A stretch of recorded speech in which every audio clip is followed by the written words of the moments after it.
read this prayer together. Actually, no, we're not. I lied to you. What a way to start a service. I told you wrong right off the bat.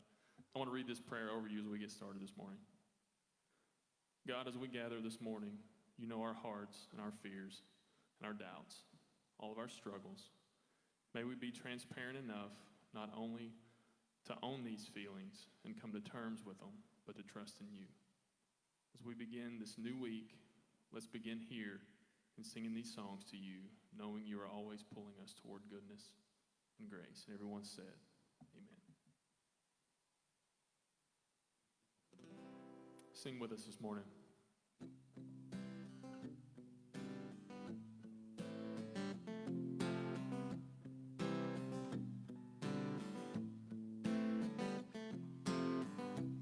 Well, it don't have a job, don't pay your bills, it won't buy you a home in Beverly Hills.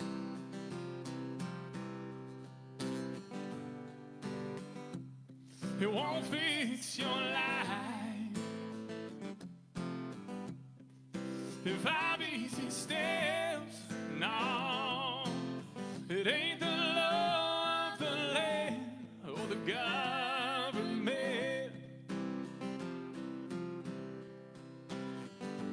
but it's all you need, because love, it will hold us together and make us a shelter to weather the storm. And I'll be my brother's keeper, so the whole world will know that we're not alone. Well, it's waiting for you, it's knocking at your door, yes it is. And every moment it's true when your heart hits the floor. And you're on your knees. That's when love, it will hold us together and make us a shelter to weather the storm. And I'll be my brother's keeper, so the whole world will know that we're not alone. This is the first day of the rest of your life. This is the first day of the rest of your life. 'Cause even in the dark, you can still see the light. It's gonna be alright.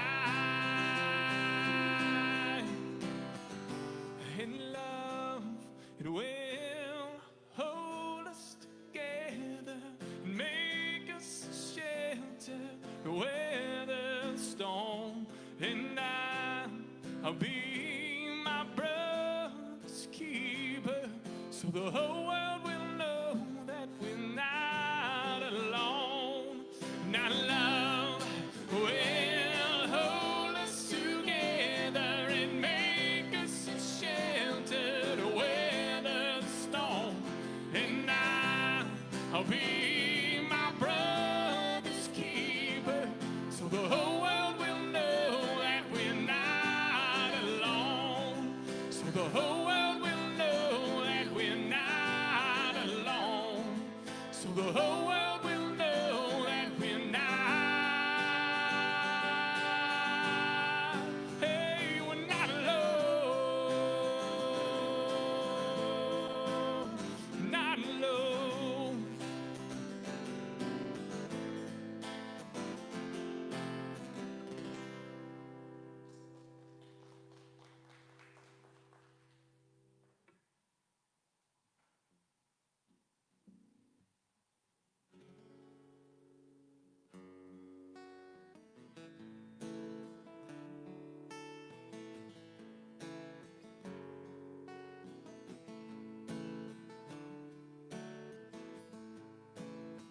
You are my joy,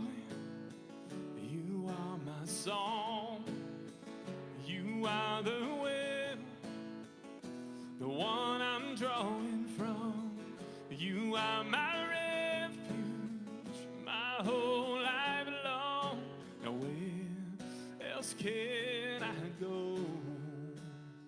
Surely my God is the strength of my soul.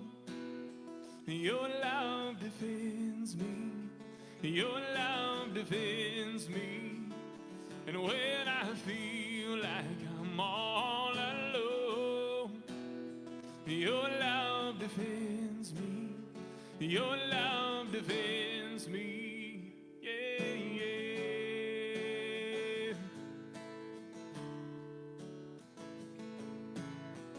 Day after day, night after night, I will remember you're with me in this fight.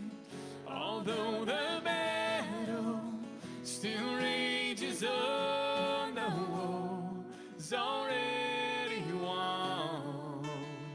I know the war's already won. Surely my God is the strength of my soul. Your love defends me. Your love defends me.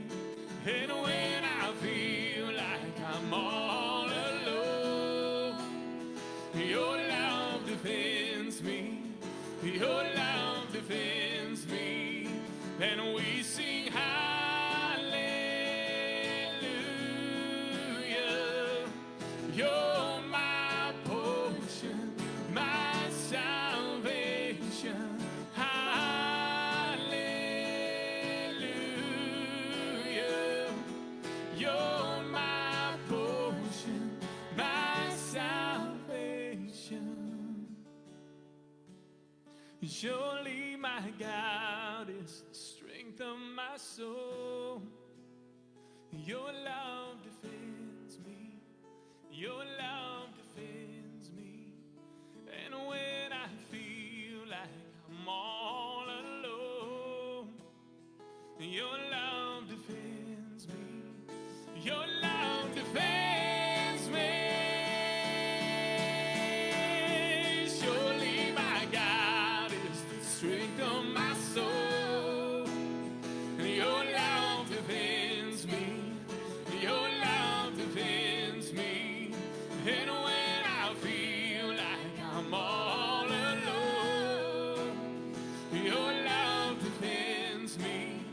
Your love defends me. And we sing hallelujah. You're my portion, my salvation. Hallelujah. You're my portion, my salvation.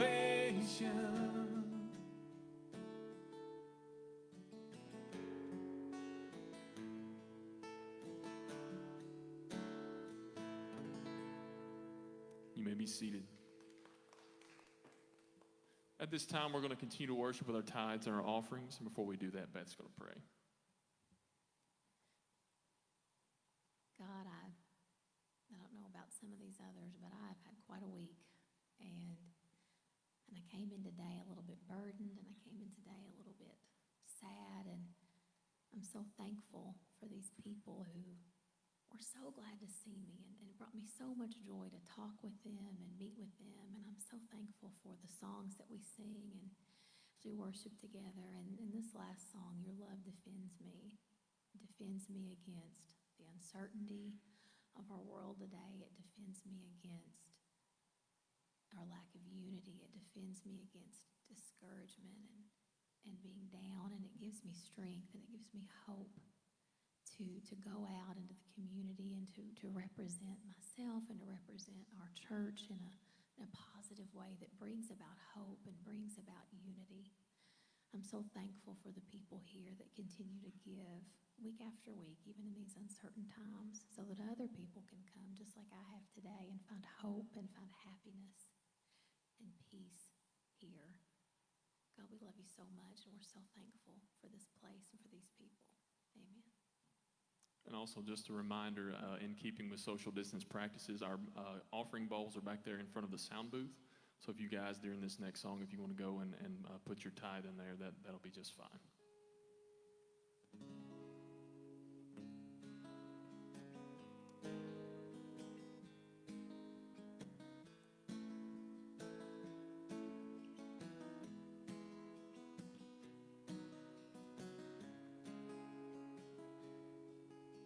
I'm trying to stand my ground. I'm trying to understand, but I can't seem to find my faith again.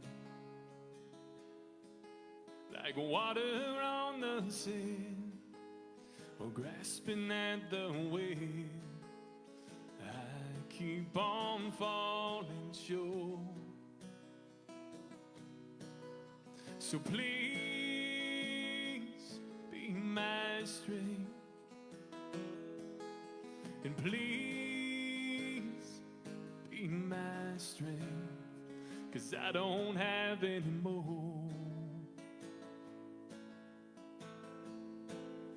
'Cause I don't have any more.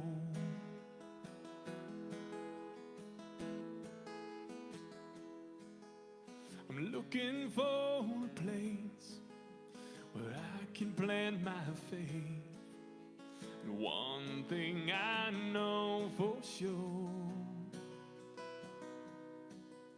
is I cannot create it, and I cannot sustain it. It's your love that's keeping me. So please be my strength, and please be my strength, 'cause I don't have any more. No, I don't have any more.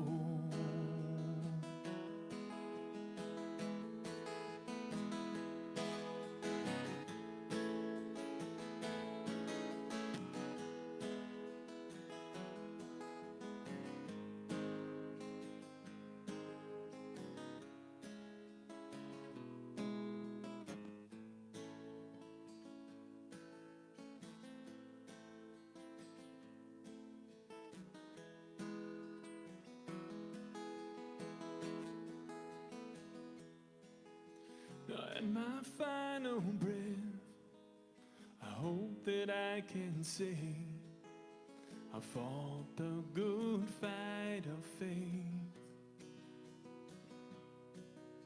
I pray your glory shine in this doubting heart of mine, and no one would know that you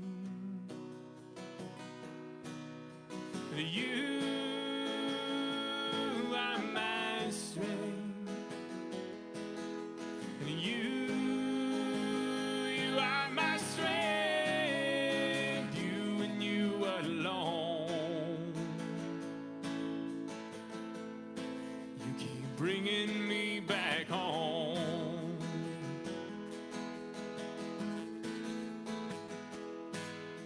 And you are my strength, and you are my strength, you and you alone. You keep bringing me back home. It's you and you alone. You keep bringing me back home.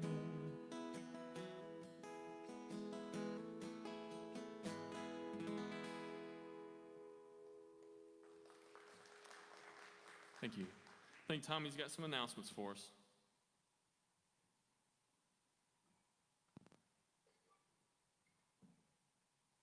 There we go. Going to be brief today, just a couple of things to remind you of.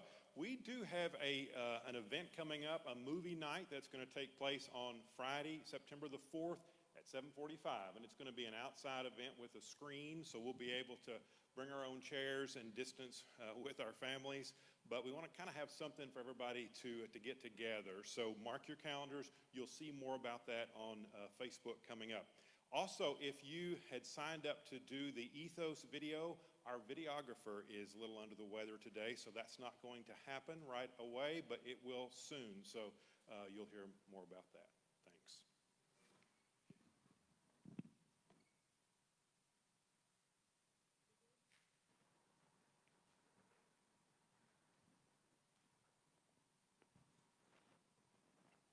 Hey, good morning. Cody asked me this week if we wanted to put Tommy's announcements in between songs so there's not awkward silence as I come up. It's like, nah, living awkward. But I'm so glad to see you all here this morning, and I know Tommy just made the announcement, but I want to reiterate the point he made about the video.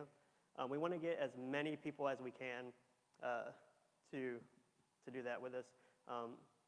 It's not scary, it's just reading the ethos.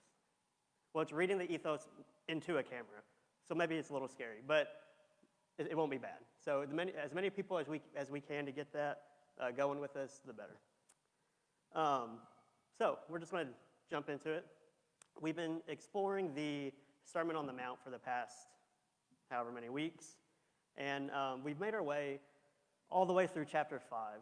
It's 5, 6, and 7, and we're not going to touch on every single thing that Jesus says in the Sermon on the Mount, but we wanted to spend a decent amount of time on chapter 5 because it's really the foundation for the whole rest of the sermon. And so we want to understand that as best as we can so the rest of the sermon doesn't just crumble apart underneath us. So today we have showy religion, showy prayer, and showy fasting. This is all found at the beginning half of Matthew chapter 6. And chapter divisions are really helpful because they help us find what we're looking for in the text. But sometimes chapter divisions can kind of hurt us because we feel like whatever point is being made in the previous chapter has been finished and completed and had a bow put on it, and now we can just move on to the next point in the next chapter. And that's not always the case. Sometimes chapters flow together like in our example today, chapters 5, 6, and 7 are all one single sermon, or at least that's how it's being portrayed in the Gospel of Matthew. Some scholars actually wonder if Jesus didn't give this sermon all together in its entirety in one setting, but that the author of Matthew placed little mini snippets together as one long sermon. But that's neither here nor there. If you remember last week, we talked about how Jesus didn't come to abolish the law, but to fulfill it. And that's a topic that Christians often struggle with because our spiritual lives, or our religious tradition, is not one that particularly centers around the law of Moses. And so we don't typically direct too much critical thought towards it. I talked about how instead of thinking of the law as a set of regulations that must be followed, that brings you into proper standing with God, maybe a better way to understand the law is that you see yourself as already in proper standing with God based upon God's grace. And so then your observance of the law was a way to show that your response to the recognition of that gift of God's grace. So you understand that you're righteous before God, not based upon following the law, but based upon grace. And then, so in response, you observe the law to show that you understand that, but also to show that you are partner with God to together bringing God's future promises of the world to fruition. So, Jesus comes along and he says that, it's not so much about the rules and the regulations.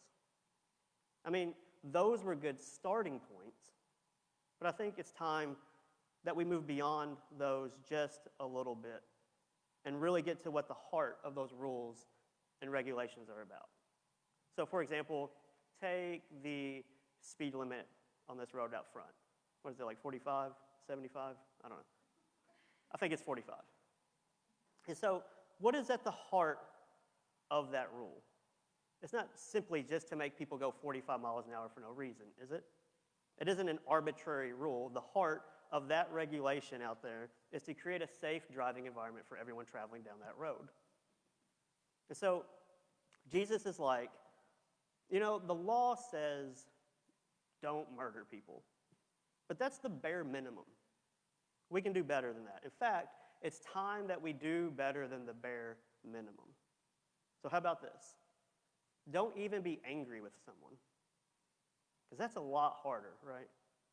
So Jesus is moving beyond the rule to be followed and instead speaking to the inner disposition of our heart of the person who is trying to follow it. Because not murdering is the bare minimum. I don't know about you all. Maybe I'm only speaking for myself, and I don't mean to put myself on a pedestal, but not murdering people is very easy for me. I'm not doing it right now, for example. But not being angry with someone is a lot harder. Jesus is pulling us forward and calling on us to become further along in our transformation of who we can become by speaking not merely to our actions, but to our disposition. Think about when we say, oh, so-and-so is so wonderful, they would do anything in the world for anybody. We understand that what makes them wonderful isn't simply that they would just actually do anything for anyone. We don't take that to mean, oh, they're so great, I can use them anytime I want. What we mean is when they would do anything for anyone, that they have a gracious and generous heart. They consistently show empathy and compassion to everyone around them. And I think that is what Jesus is getting at when he gives this form of a new law of Moses that we looked at in chapter 5. There is an idea in the ancient world called lex talionis, the law of retaliation.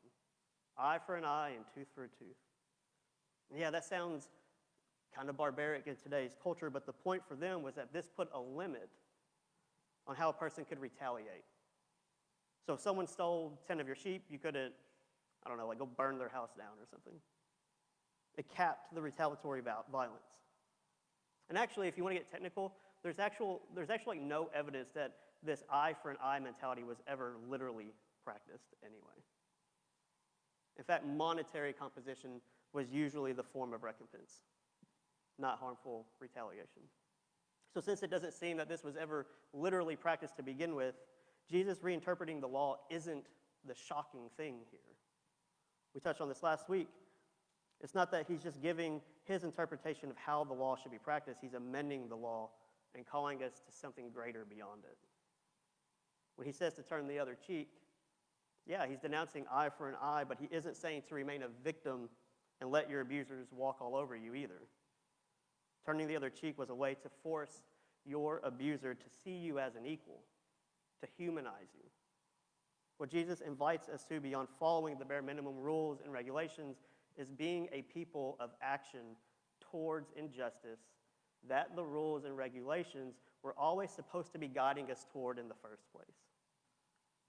Because you can do the stuff that religion says you're supposed to do without having the inner disposition to match its intentions. Right? I mean, anyone can say the words and do the things that the day's religious norms tell them that they're supposed to do and say. We can all run through the motions. It's actually really easy to appear pious and holy. And I think that's the point that Jesus is making here, because right before he goes into his amendments to the law of Moses, he says this: "For I tell you, unless your righteousness exceeds that of the scribes and Pharisees, you will never enter the kingdom of heaven." See, the legal experts, the ones who were experts in interpreting the law of Moses, as well as the Pharisees, they were seen as sort of the religious and righteousness supreme. If anyone was holy and sacred and had it figured out, it was them. Just look at them. They do all the right stuff. They say all the right things. But think about Jesus' statement here for a moment. He's talking about people who are experts in the law of Moses. If anyone knows the law, it's them. And Jesus is saying, yeah, hopefully you have it figured out better than those guys. Because, yeah, you have heard it said, Or you've heard them teach not to murder, not to commit adultery, an eye for an eye, a tooth for a tooth, all that stuff. And yeah, that's all scripture, sure, but they're still filling their hearts with anger towards one another. They're still lusting towards people. They're still unwilling to stand up for injustice in the world. I think Jesus is saying that we have a tendency to hide behind our rules and regulations and use them as a shield that prevents us from actually going out there and getting our hands dirty, while at the same time appearing pious and holy. Jesus is calling that out. And at the beginning of chapter 6, he says this, and I want to read it because it's kind of much for us for a few slides. Anybody know where Matthew is? Okay. Beware of practicing your piety before others in order to be seen by them, for then you have no reward from your Father in heaven. So whenever you give alms, do not sound a trumpet before you, as the hypocrites do in the synagogues and in the streets, so that they may be praised by others. Truly, I tell you, they have received their reward. But when you give alms, do not let your left hand know what your right hand is doing, so that your alms may be done in secret, and your Father who sees in secret will reward you. And whenever you pray, do not be like the hypocrites, for they love to stand and pray in the synagogues and at the street corners, so that they may be seen by others. Truly, I tell you, they have received their reward. But whenever you pray, go into your room and shut the door and pray to your Father who is in secret, and your Father who sees in secret will reward you. When you are praying, do not heap up empty phrases as the Gentiles do, for they think that they will be heard because of their many words. Do not be like them, for your Father knows what you need before you ask him. Pray then in this way. And Jesus gives the Lord's Prayer here, which we will say corporately at the end of today's sermon. And whenever you fast, do not look dismal like the hypocrites, for they disfigure their faces so as to show others that they are fasting. Truly, I tell you, they have received their reward. But when you fast, put oil on your head and wash your face, so that your fasting may be seen not by others, but by your Father who is in secret. And your Father who sees in secret will reward you. Also, that was Matthew 6, 1 through 8, and 16 through 18. See, the Pharisees and the legal experts, they're really, really good at appearing and being seen as pious and holy and righteous and sacred, all those things. So Jesus is saying that when you pray, when you fast, when you give, beware of practicing your piety before others in order to be seen by them. Truly, I tell you, they have received their reward. And we'll get back to that here in a minute. Instead, you don't do those things merely to be seen. You do those things to be transformed. You do them so that your Father who sees in secret will reward you. Here's what I think Jesus means. And this is really the point. When it comes to religion or spirituality, you get from it what you put into it. When Jesus uses the word hypocrite, as in do not be like the hypocrites, what that word referred to in the ancient world was an actor in a play playing a part. It's someone wearing a mask, appearing as someone else. Jesus here is calling people out.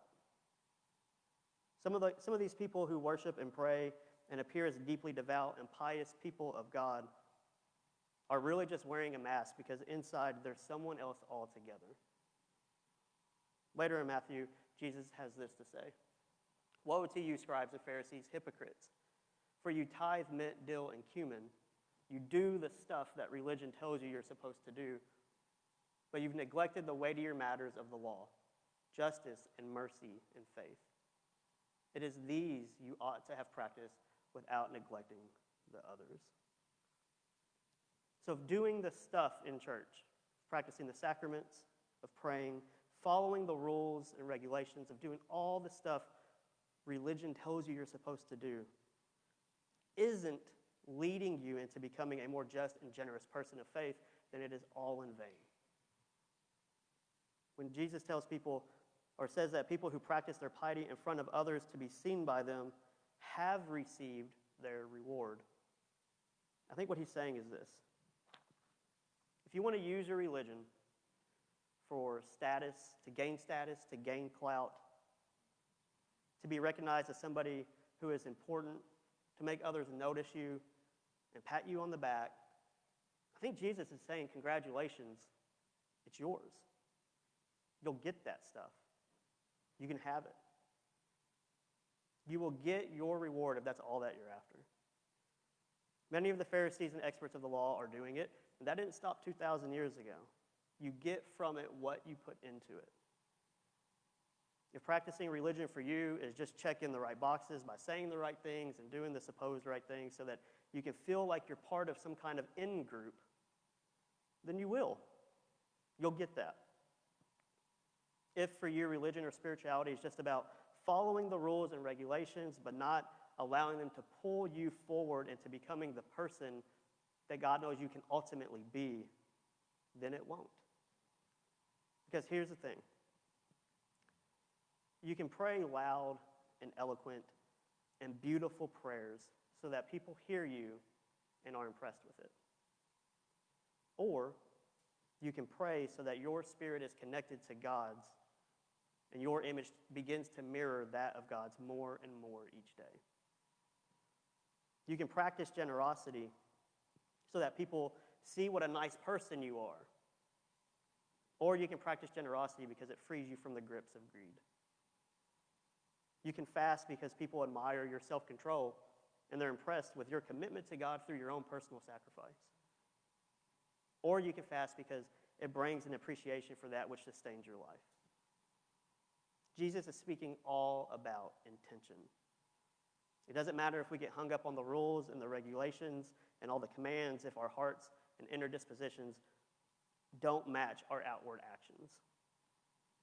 In fact, Jesus tells us that when that's the case, we're just a character in a play acting a part.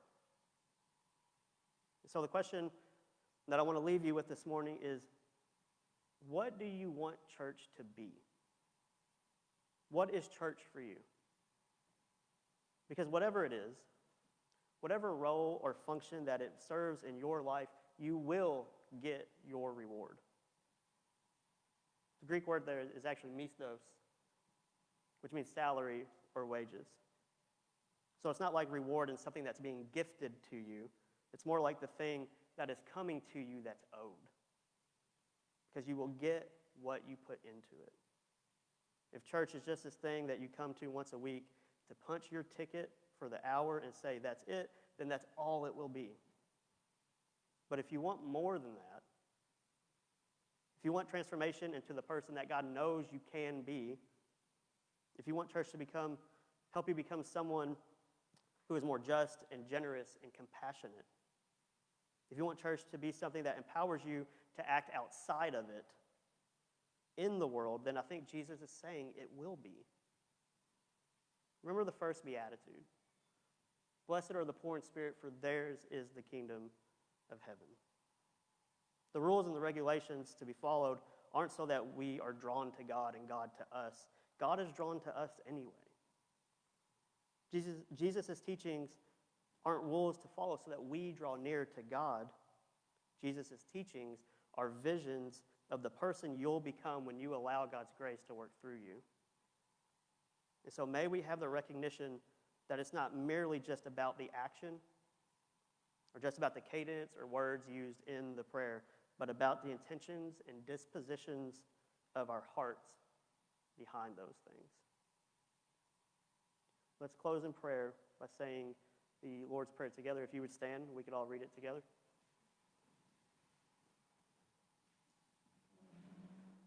Our Father who is in heaven, uphold the holiness of your name. Bring in your kingdom so that your will is done on earth as it's done in heaven. Give us the bread we need for today. Forgive us for the ways we have wronged you, just as we also forgive those who have wronged us. And don't lead us into temptation, but rescue us from the evil one. Everyone said, amen.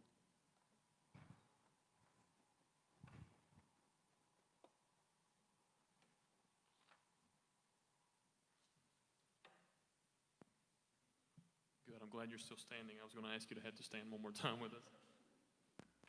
At this time, we're going to celebrate communion, and before we celebrate communion here every week, we always read a prayer together. We have a lot of praying going on this morning. Who would have thought that at church? I'm going to ask you to read this with us.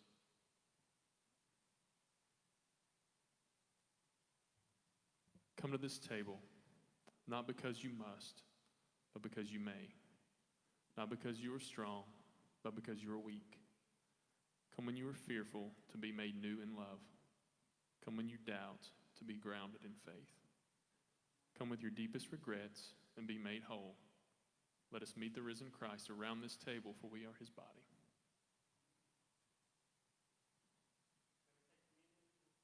Go on. Yeah. May we take communion this morning with the recognition of the symbol that it is, the reminder of being broken open and poured out for the healing of the world. This is the body broken for you.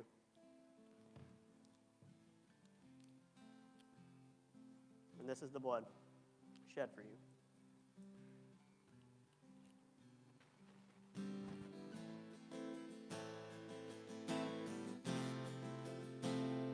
You are oxygen on a late night drive to clear my head when hope has passed me by. And you are gravity when I'm upside down. You help me find my way back to the ground. And this is why you're everything good, you're everything true. When all the world is fading, everything new. You are my eyes when I can't see. When all the world is broken, you will always be everything good.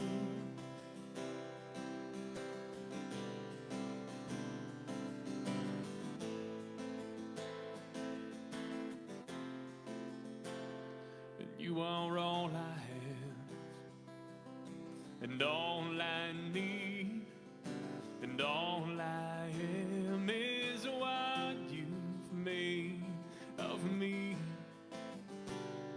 And this is why you're everything good, you're everything true. When all the world is fading, you're everything new. You are my eyes when I can't see. When all the world is broken, you will always be everything good. You're everything good to me.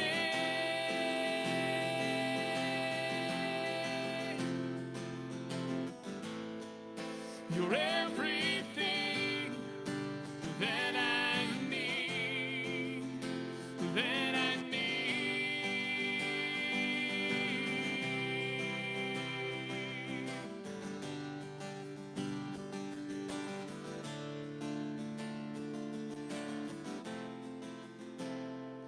And this is why.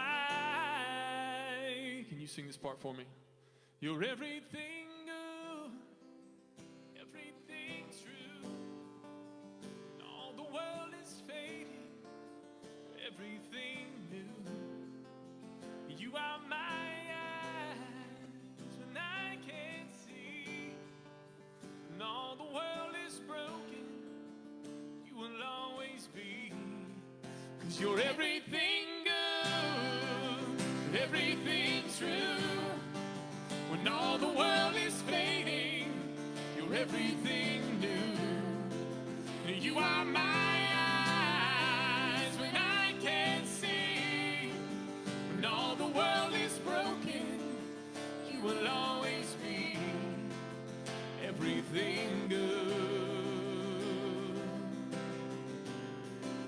You're everything good.